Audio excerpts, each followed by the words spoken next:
আমার মা বোনদের কাছে আমার অনুরোধ, অনেক মায়েরা বোনেরা দিন বুঝে না, ইসলাম বুঝে না, নামাজের নিয়ম কানুন জানে না। একটা সময় মা বোনদেরকে নিয়ে অনুষ্ঠান করা যেত না, এখন আল্লাহ যখন সুযোগ করে দিয়েছে মা বোনেরা প্রোগ্রাম বাড়াইয়া দেন, তালিম অনুষ্ঠান বাড়াইয়া দেন। বেশি দূরে যাওয়ার দরকার নাই, আপনার এলাকায় আপনি করেন। ধরেন আপনার এটা হলো গুণবহা, এই গুণবহা এলাকার মা বোনেরা, গুণবহা এলাকার যেসব মা বোন আছে তাদেরকে নিয়ে এক জায়গায় সপ্তাহে একদিন বসেন, একটা পড়া দেন। যিনি সহি তালিম পারেন, কোরআন সহি করে পড়তে পারেন, তাকে নিয়ে আসেন, তাকে দিয়ে দিন শিখান। হজরতে আয়েশা, হজরতে ফাতেমার উত্তরসূরি হিসাবে আমার মা বোনদেরকে গড়ার জন্য আমার বোনেরা যারা কথা শুনতেছেন আপনারা কাজ করুন। কারণ পুরুষরা মহিলাদের মধ্যে কাজ করার সুযোগ কম, আর করতে গেলে একটু ঝামেলা, রিক্স আছে। তাইলে আমাদের বোনেরা বোনদের মধ্যে কাজ করবে, ভাইরা ভাইদের মধ্যে কাজ করবে। হজরতে ফাতেমা রাদিয়াল্লাহু তাআলা আনহার নাম শুনছেননি? আপনাদের বোয়ালমারীর ফাতেমা ফা, আমার ভাই বলছে কি সুন্দর করে, বিশ্বনবী মুহাম্মদুর রাসূলুল্লাহ সাল্লাল্লাহু আলাইহি সাল্লামের কলিজার টুকরা কন্যা। কেমন কন্যা ছিলেন? দয়ার রসুল, মায়ার রসুল হজরতে ফাতেমা সম্পর্কে বলেন, ফাতেমা তাজ জাহরা সাইয়্যিদাতু নিসাই আহলিল জান্নাহ। হজরতে ফাতেমা রাদিয়াল্লাহু তাআলা আনহা আল্লাহর জান্নাতে মহিলাদের নেত্রী হবে, জান্নাতে মহিলাদের নেত্রী হবে আমাদের রসুলের কন্যা হজরতে ফাতেমা রাদিয়াল্লাহু তাআলা আনহা। আজ হজরতে ফাতেমা কেমন সন্তান জন্ম দিয়েছে, ছেলে, আল্লাহ রসুলের নাতি, যাদের ব্যাপারে বলেছেন আল্লাহ রসুল সাল্লাল্লাহু আলাইহি সাল্লাম, আল হাসান ওয়াল হুসাইনু সাইয়্যিদা শাবাবে আহলিল জান্নাহ। হযরত হাসান এবং হুসাইন আল্লাহর জান্নাতে যুবকদের নেতা হবে। তাইলে আমাদের এই গুণবহা বোয়ালমারীর মা বোনেরা যদি হযরতে ফাতেমার মডেলে নিজেদের জীবনটা তৈরি করে, হযরতে ফাতেমার আদর্শে জীবনটা তৈরি করে, তাইলে হযরতে ফাতেমা রাদিয়াল্লাহু তাআলা আনহার সাথী হিসাবে তাদেরও জান্নাতে যাওয়ার সুযোগ হবে না ভাই? এই জন্যই তো আমরা আমাদের মা বোনদেরকে বলতে চাই, অশ্লীলতা, বেহায়াপনা, কোন নায়িকা, কোন অশ্লীল মহিলা আমাদের মা বোনদের জন্য আদর্শ হতে পারে না, মডেল হতে পারে না। মা বোন, নারী পুরুষ, শিক্ষিত অশিক্ষিত, সকলের জন্য মডেল মুহাম্মদুর রাসূলুল্লাহ সাল্লাল্লাহু আলাইহি সাল্লাম। হযরতে ফাতেমা রাদিয়াল্লাহু তাআলা আনহা আল্লাহর রাসূল থেকে দ্বীন শিখছে, আর আমাদের মা বোনদের জন্য মডেল হযরতে ফাতেমা রাদিয়াল্লাহু তাআলা আনহা। সুতরাং আমাদের মা বোনরা নামাজি হোক, ঘরের মধ্যে দ্বীন শিখুক, সন্তানাদিকে দ্বীনের আলোকে গঠন করুক। মা বোনদের অনেক কাজ, পুরুষের থেকেও কাজ মা বোনদের কম না। আপনি হয়তো বোয়ালমারী বাজারে দোকান করেন, মা বোন ঘরের মধ্যে দোকানদারির থেকেও কঠোর পরিশ্রম করে, তরকারি কাটা, মরিচ কাটা, পেঁয়াজ কাটা, সন্তান প্রতিপালন করা, রান্না করা।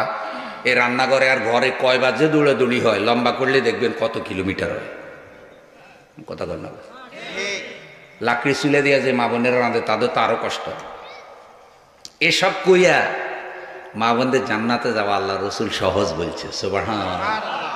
পুরুষের থেকেও মা বোনদের জান্নাতে যাওয়াটা কি কোর্স, অল্প সহজ, ইজি করে দিছে।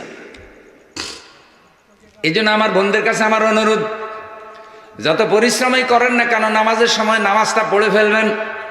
ভাইজানকে বলি, বোয়ালমারী থেকে ঘরে এসে যদি দেখেন যে এখনো রান্না বান্না হয় নাই, আপনার স্ত্রী নামাজও পড়তে পারে নাই, আপনার পেটে ক্ষুধা, তাহলে স্ত্রীকে বলেন আগে নামাজ পড়ো, তারপরে দুইজন একসাথে খাবো।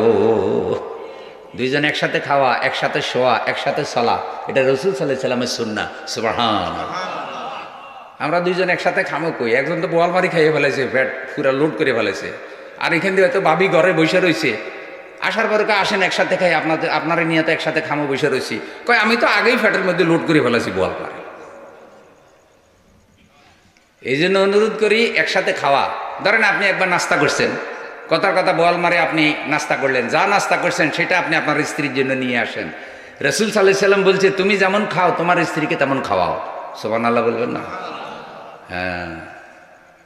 তো বোনদের জান্নাতে যাওয়া সহজ। দেখেন ঘর ঝাড়ু দিতেছে, সুবহানাল্লাহ সুবহানাল্লাহ জিকির করতেছে, তাইলে ঝাড়ু দেওয়াটাও নেকামল হয়ে যাবে। আমার বোন, যেই ঘরে একজন নেককার স্ত্রী থাকে সে ঘরের মধ্যে বরকত থাকে। যেই ঘরে সকাল কোরআন তেলাওয়াত হয়, বিকাল কোরআন তেলাওয়াত হয়, আল্লাহর আরশে আজিম থেকে ওই ঘরের উপরে সাকিনা শান্তি নাজিল হয়। পরিবারে অনেক পরিবার এখন শান্তি নাই, স্বামী স্ত্রীতে মিল নাই, পরকিয়া, ব্যভিচার, টাকা পয়সা সব আছে, শুধু শান্তি নাই। কেন শান্তি নাই? পরিবারের মধ্যে কোরআনের চর্চা নাই, হাদিসের চর্চা নাই, আদর্শের চর্চা নাই, ধর্মের চর্চা নাই। ফলে টাকা পয়সা আছে কিন্তু শান্তি নাই। আবার কোন কোন কুলের ঘর যেখানে টাকা পয়সা কম কিন্তু ইসলাম আছে, নামাজ আছে, দিন আছে, তাকওয়া আছে, ফরজগারি আছে, সেই কুলের ঘরের মধ্যে আল্লাহ ভরপুর শান্তি রেখে দিয়েছে। তাইলে আমার গুণবহার ভাইয়েরা যে যে অবস্থা আছে বলেন আলহামদুলিল্লাহ।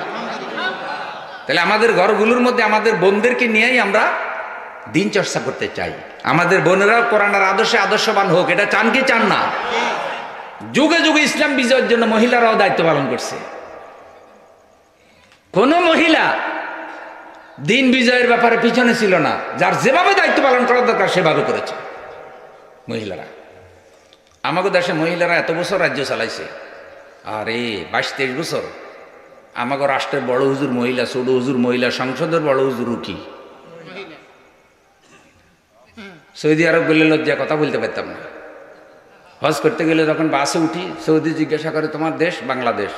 তোমার দেশে সব মহিলা নেই? কি মহিলা কেন? কয় তোমরা খালি কেবল মহিলারই তো দেখি কেবল বড় ইমাম বানাইতে আসো, তাতে তো মনে হয় বাংলাদেশে একটা পুরুষও নেই। তখন কি করবো, চুপ থাকতাম। তা আল্লাহ তাআলা মহিলাদেরকে একটা দায়িত্ব দিয়েছে। মহিলাদের দায়িত্ব আছে না নাই? হজরতে ফাতেমার যে দায়িত্ব, হজরতে আয়েশার যে দায়িত্ব, হজরতে খাদিজার যে দায়িত্ব, আম্মাজান হাওয়ার যে দায়িত্ব, আমাদের মহিলাদেরও আমরা দায়িত্বের জায়গা থেকে সরাই দিছি। যার যে দায়িত্ব না আমরা সেটাতে তারা বসাই দিছি, সেও আবার মনে করতেছে এটা আমার দায়িত্ব। চোখের দায়িত্ব দেখা, কানের দায়িত্ব শোনা, পায়ের দায়িত্ব হাঁটা, মুখের দায়িত্ব খাওয়া। এখন কানে যদি কয় যে আমি খাবো, তাহলে তো বোয়ালমারের মিষ্টি আর মুখে দেওয়া যাবে না, কানে ঢুকাই দিতে হবে। তো মিষ্টি কানে ঢুকাইলে মজা লাগবো? কারণ মিষ্টির মজা বুঝার ক্ষমতা তো আল্লাহ কানেরে দেয় নাই, দিছে মুখেরে। ফলে কান ফসা লাগবো, মিষ্টির মজা তো বুঝে আসবে না, কান ফসা লাগবে। মহিলার কাজ মহিলারা দেন, দেখবেন যে রাষ্ট্রে অনেক অশান্তি চলে যাবে।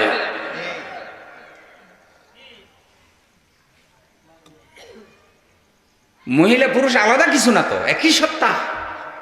আব্বা আদম আম্মাজান হাওয়াকে দিয়ে মানুষের যাত্রা শুরু হয়েছে।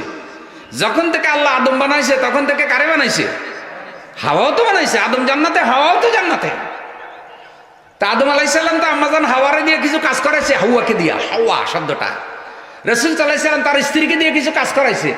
একটা দেখান তো যে আল্লাহ রাসূল ঘরে শুয়ে রয়েছে আর হযরত আয়েশাকে কইছে তুমি আপাতত সাহাবীদের সামনে একটা বক্তৃতা দিয়ে আসো তো। আর রসুল এবং সাহাবীরা ঘরে শুয়ে রয়েছে, আর রসুল আর সাহাবীদের স্ত্রীরা মঞ্চে নাইছে নাইছে বক্তৃতা দিছে, ভাইয়েরা আমার আসুন।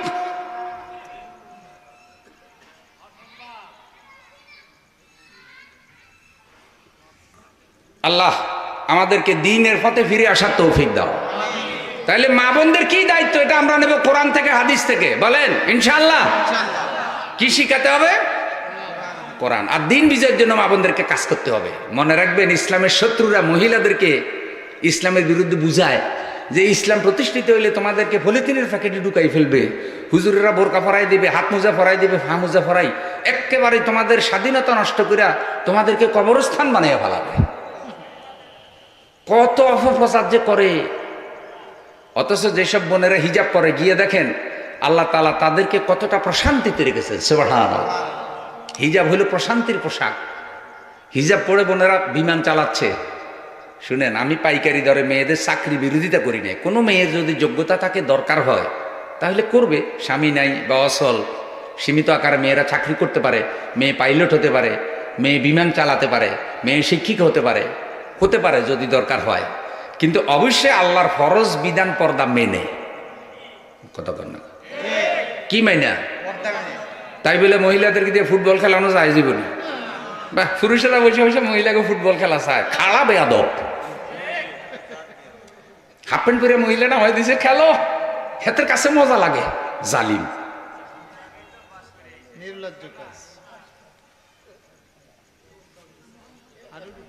আমি এটা কেন বলছি? এটা আমার ধর্ম অনুমোদন করে না। এই খেলা মেয়েদের জন্য আসে নাই। এই খেলার উপরে দুনিয়ার কোনো কিছু নির্ভর করে না। যারা মেয়েদেরকে দিয়ে এসব খেলা খেলে নাই তাদের কি জীবন যায় নাই? কিন্তু এগুলো বুঝাই দেওয়া হয়েছে যে এগুলো না হইলে তোমরা মরিয়া যাইবা, তোমাদের চিত্ত বিনোদন সুখ শান্তি থাকবে না। আর এই সুখ শান্তি করতে করতে এখন বিয়ে শাদী শেষ হয়ে গেছে। বহু মেয়ে এখন আর বিয়ে বসতে রাজি। 30 বছর 35 বছর হয়ে গেছে, মেয়ের বিয়ে দেওয়া যায় না, বিয়ে বসতে রাজি নেই, ছেলে বিয়ে করতে রাজি নেই। ওই লিপ্ট কথা চালু করে দিছে, কারণ বিয়েরও তো একটা সময় আছে। ওই সময় পার হয়ে গেলে আর বিয়ের মজা আগ্রহ নেই। কোরআন হাদিস অনুযায়ী যার যা টাইম, যার যা সময়, সেগুলো চেষ্টা করতে হবে। আমার বোনদের কাছে আমার অনুরোধ, নিজের সন্তান প্রতিপালন করুন, ছেলে মেয়ে বিয়ের উপযুক্ত হলে বিয়ে করান, বিয়ে দেন। আর নিজেকে হযরতে আয়েশা হযরতে ফাতেমার মতো গঠন করুন, পরিবারগুলোকে ইসলামের দুর্গ বানান। আর প্রত্যেকটা পরিবার থেকে মা বোনেরাও আল্লাহর দ্বীন বিজয়ের আওয়াজ উঠান।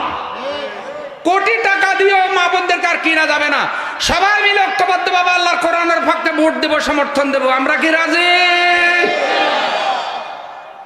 আল্লাহ কবুল করুক, আমিন।